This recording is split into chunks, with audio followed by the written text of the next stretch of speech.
All right, what's going on, Scatterbrains? Thank you for coming back to another episode of Scattered Brilliancy. My name is Travis, and I'm here to do the review for the season finale, season one,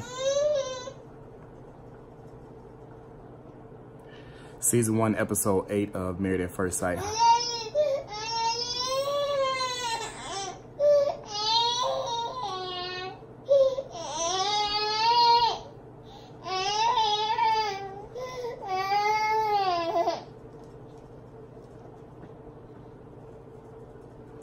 Honeymoon Island. She was napping and I was like, okay, let me knock this review out really quick because not a lot happened. Just want to be great. So it's final decision day. They give all the men the opportunity to go search for a ring, and I'll just go couple by couple. Katie and Eric. Eric was still on the couch all the way up through this episode. The other couples were given separate rooms, like it was, you know, the night before the wedding or something. He's thinking of proposing. He wasn't really sure what he wanted to do, but she seemed like that she wants to be with him. She wants to have a commitment with him. But when it comes time for that final moment, he knows that he can't look her in the face because he does not really want to commit to her.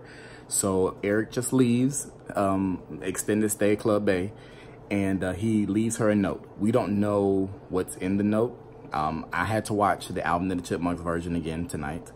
So I don't know if the note was read, but it wasn't read in the version that I was watching. So he took the punk way out, and he didn't want to, you know, talk to her face to face. So, you know, that's a good thing for her, that she doesn't have to deal with someone who's not going to confront the issues head on. So that's them.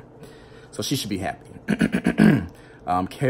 Kimber, excuse me, and Shannon, she doesn't think he'll propose, but she wants him to. He's been feeling stuck and confused. They talk about they needed to come up with a code word to have sex. Not really sure why we needed to know that. But, you know, the whole episode was each person talking about how they felt leading up to decision day. The guys went shopping in pairs. You know, nothing really happened in the episode outside of the proposals or lack thereof. She wants a commitment. Shannon does end up proposing to her.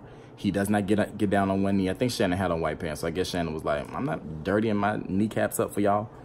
I noticed that he did not have a ring box, and I thought that that must have been because, not to say his pants were tight, but if he had a ring box in his pants, it would have been obvious. So I guess the producers of the show was like, take the ring out the box, you know. Obviously, they got the rings from Extended Stay Club Bay. We don't really have any information about the rings, but Shannon proposes to Kimber. Obviously, she says yes. They're going to figure out that location, that distance thing. On to Chris and Jada. The big thing for them is that they finally did the sideways tango, and they did a flashback when they told us that, and Jada said, if I do that, it's pretty much like I'm in love with you. So then, you know, when it gets time for them to talk to each other, you know, they both express that they are in love with the other or falling in love. It was kind of confusing because first she said I'm in love and then she said falling in love, so I'm not sure. But, you know, they have deep feelings for each other. Krista has concerns about location because she's in Texas and he's in New York, and his daughter is another variable, which anybody could understand because she's so young. So that's still something that kind of gave him some pause. But he decided that he did not want to leave her, but he did not want to ask her to marry him, so he decided to get an engagement ring. So he decided to get a commitment ring, excuse me. So I thought that was smart of Chris. You know, I guess he played the producers, or at least they had to talk them over, because I could have sworn they said at the beginning of the season that you had to either get engaged or leave. So I guess Chris was like, I've been doing all this singing for y'all. Y'all gonna let me do what I want to do. So obviously Jada says yes because, you know, they're really into each other. And that is them. And then finally, Jonah and Brandon, what we all knew was going to happen. He talked to both of her parents. The dad gave his blessing. And I'm like, after 3 weeks, you give this stranger the blessing to marry your child? But, you know, okay, different strokes for different folks. But Jonah obviously proposes. Brandon says yes, and that's that. And that's pretty much all that happened in the episode. The version I was watching didn't show whether there was going to be a reunion of any type, so y'all need to leave that down in the comments, so I need to know if I need to look out for that next week, or if we're just left to figure out what the heck happened.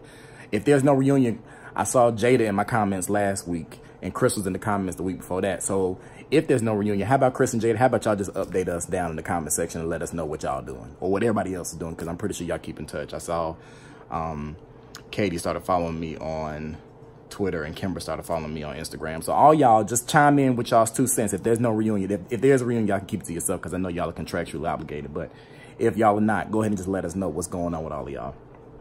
But y'all, that's it for Married at First Sight Season 1, Episode 8, Honeymoon Island. Y'all let me know what y'all thought of the episode. Y'all let me know what y'all thought of the decisions. I can't remember what my predictions were last week, and I don't feel like looking it up right now.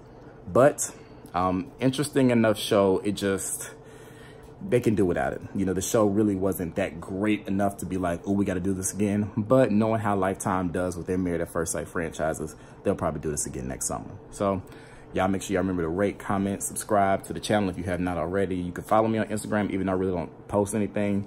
And you can follow me on Twitter, even though I really don't post anything there. But, you know, hey, you might get lucky, and I might.